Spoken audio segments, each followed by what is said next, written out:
It was a global news story that was decades in the making, with huge implications for the future of China. For more than 70 years, it's been the country with the biggest population in the world. But now, the People's Republic of China has lost its #1 ranking. India is now the world's most populous country after overtaking China this year. They are both neck and neck at 1.4 billion citizens. But China's appears to be already declining. This was a very big deal. But this was much more than just China coming second to India in the baby-making competition. This was about China's population actually declining for the first time in 60 years. Let me give you the context for that. The last time China's population fell was 60 years ago, after the world's largest and deadliest famine, in which some 30 million Chinese people starved to death. But there was much more detail to be had about how we got to this moment. For decades, China has enjoyed what's known as a demographic dividend. That's a huge number of people who are of working age, far outnumbering children or the elderly who depend on their incomes.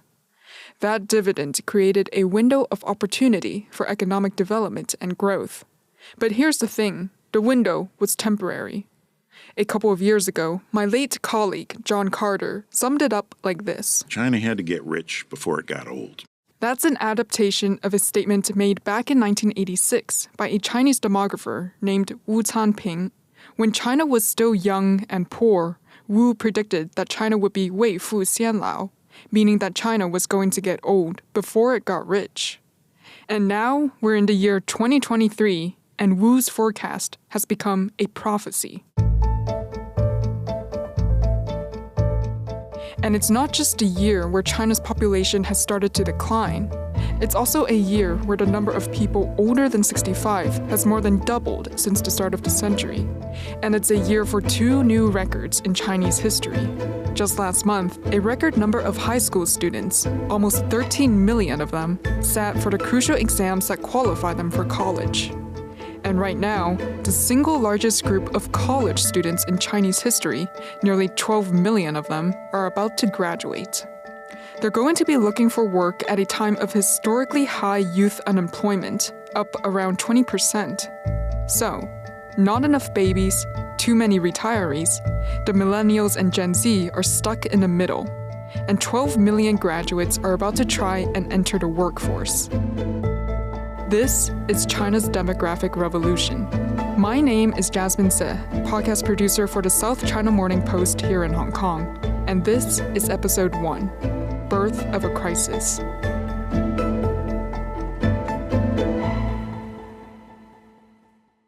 A deep change is happening in China right now, partly driven by policy and partly driven by a generation that is calling for change. When you look at China's population crisis, you might well think it's not exactly rocket science. Just have more babies and you solve your aging population problem. But that's exactly the kind of thinking that created this problem. Because Beijing's infamous one-child policy was actually conceived and delivered by rocket scientists.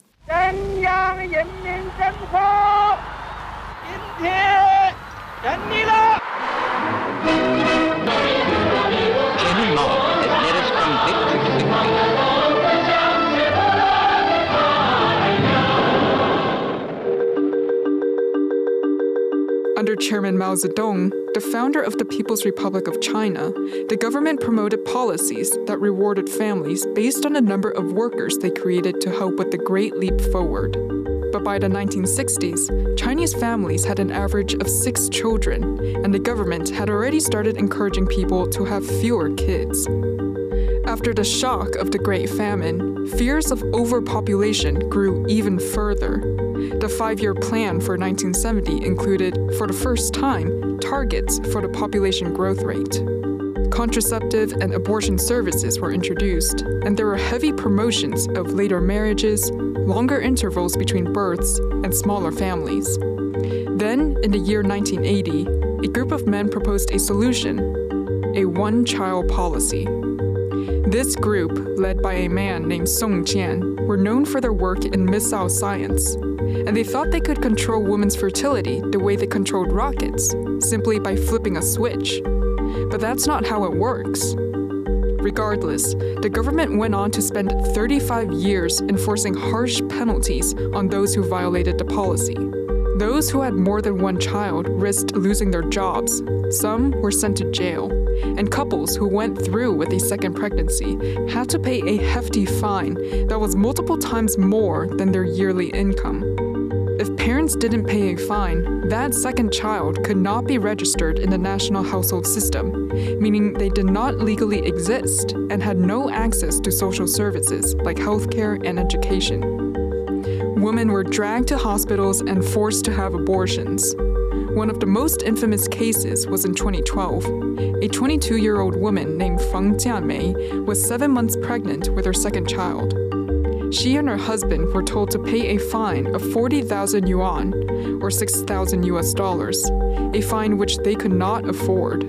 So while Feng was still pregnant, the local family planning officials went to her house, abducted her, and gave her an injection which killed her 7-month-old fetus.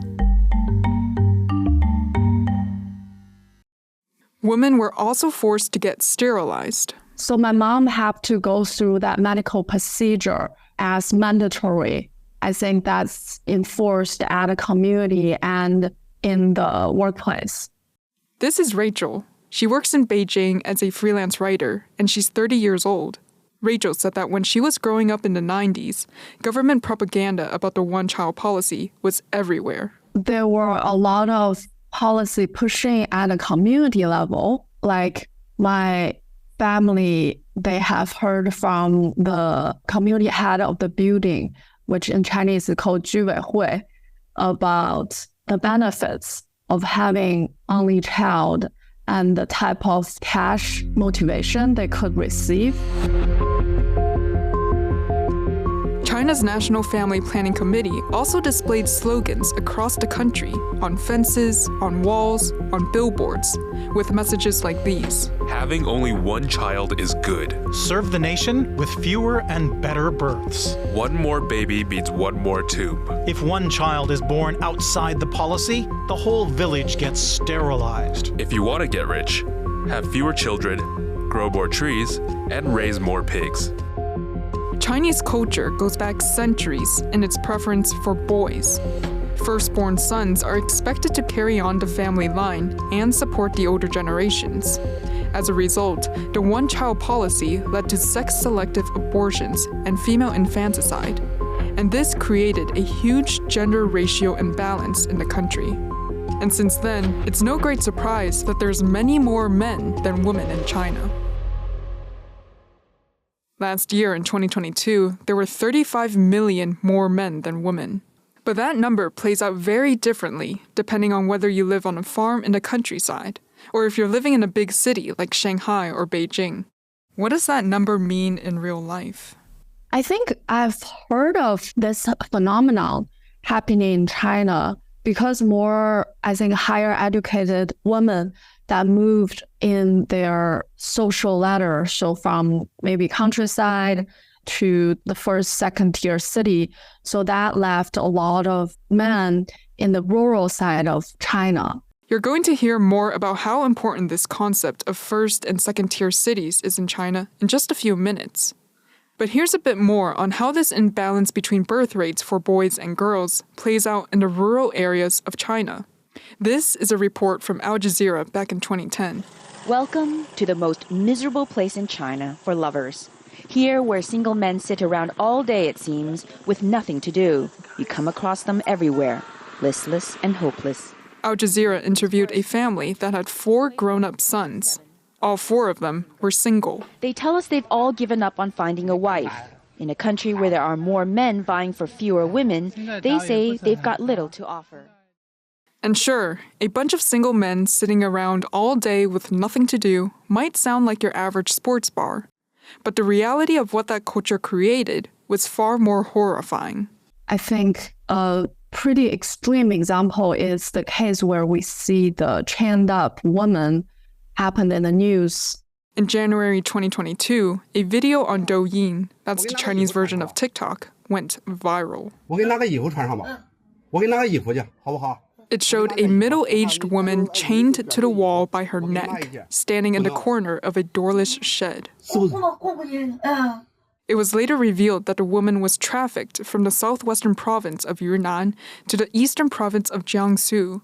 She had been sold not once, but twice as a bride, and had given birth to 8 children. Which really enraged the whole Chinese society to see there is still trafficking of women to fulfill the need of men in countryside to get married and have family. So that practice, seemingly not very modern and progressive, but I believe is still a common practice among the lower tier cities in China. So that, I think, is a real problem. The central government responded to this case with a high-level investigation and a year-long police crackdown. 17 local officials were punished. 2 bloggers in China did their own investigation and exposed systematic trafficking of women sold as brides in these areas, resulting in the Ministry of Public Security launching a campaign to combat this trade in women and children. As part of the campaign, authorities set up more than 5,000 free blood collection points across the country so that people with missing family members could give samples to a database to help identify potential relatives. But that's a long way from the reality in Beijing. I think among friends around me, this racial imbalance, I don't feel is that impactful for my personal life. For Rachel, it's not so much about the quantity as much as it is the quality. She said there's a stereotype to describe the men in Beijing born under the one-child policy.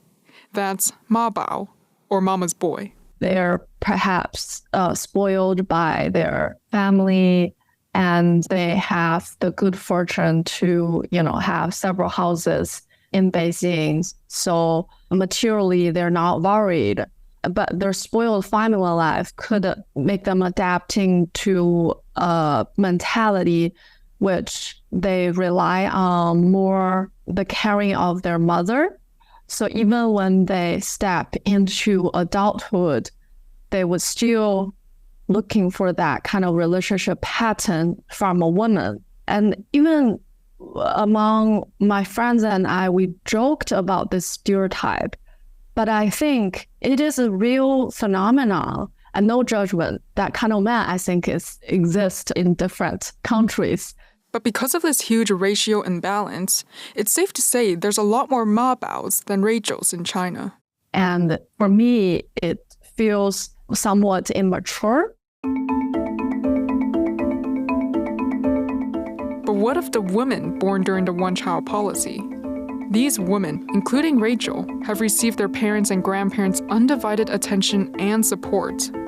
They have now grown up to become the most educated women in Chinese history. I was educated abroad for about 10 years. I did my high school in America, then college and grad school. And I recently come back to Beijing a couple years ago. Rachel said that she and her friends, who are also highly educated female professionals, all face pressure from the parents to settle down and start a family. There is a looming anxiousness, and we do talk about it at a daily basis. I think the craving for having a family, have child, is pretty present among my friends group. She's currently single, and she said she and her friends do want to find a partner. But that doesn't mean they'll settle down for anyone.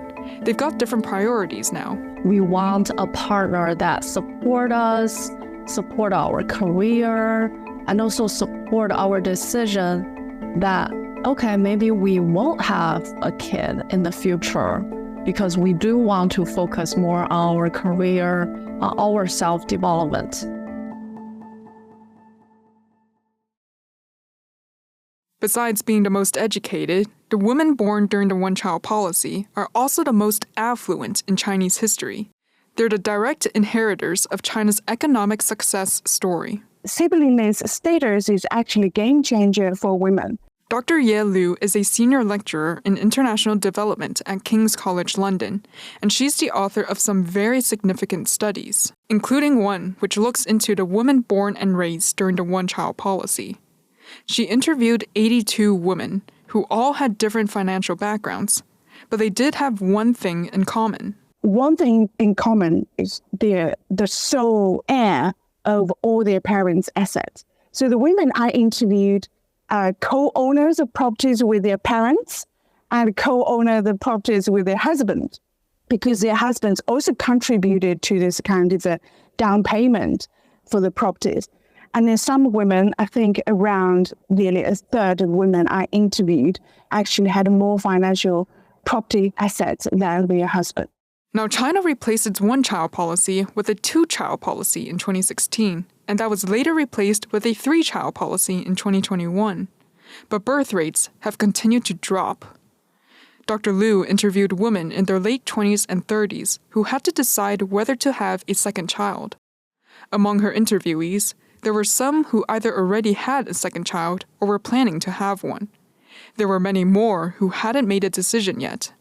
And there were some who flat out rejected having more kids. Dr. Liu calls them the rebels. The rebels were the group of women who had really good careers, more likely to be the kind of a mid-career stage. And they told me in China there is a saying, women hit the kind of a golden age of a career when they're in their mid-30 to mid-40. And this is a golden opportunity for them to, further their career ambitions, to do something bigger and to take a more leadership role, to take much more management role. And so they're clearly ambitious and they have wide range of skills and very high level educational qualification, which allow them to make this jump. So they call it the jump in a mid-career jump. These rebels are also advocates of gender equality. They reject the patriarchal definitions about women's worth. So they believe their self-worth should be determined by their professional identity, by their ambitions, rather than by virtues. So virtues, in their own words, 宝妈 or 贤妻良母. 贤妻良母 means virtuous wife and good mother. They are not very keen on these labels. They are more likely to be called by their professional identities, and they thought self-worth through professional achievement rather than by this kind of private identity. Authorities are finding out the hard way that changing 35 years of coercive birth control is going to take a lot more than propaganda. And churning out new slogans such as 1 is too little, 2 is just right, won't easily change the decades-long perception that having only one child is good. You probably know that Weibo is the Chinese version of Twitter. Well, there's a website that we love called What's on Weibo that translates the big hashtags and conversations on Weibo. Here's some of the responses by women on Weibo to the new two-child policy. It needs to be said that there are many ways to improve women's status, and the one-child policy is the most inhumane one. It has caused a lot of damage to women's health. The policy was never intended to improve the status of women. That was just a byproduct. Since the introduction of the two-child policy, male-female relations have been more out of tune. The mortality rate of pregnant women has gone up, and the discrimination on the employment market has increased dramatically. Our reproduction rights are being taken away from us, step by step. Now they enthusiastically promote for us to return home and have a second baby. Will they also promote for us to obey our fathers, husbands, and sons, and to bind our feet?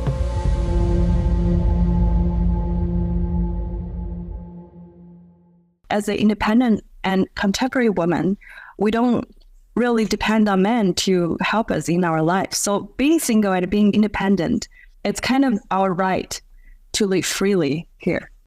This is Natalia. She works in Beijing in the arts and culture sector, and she's 32 years old.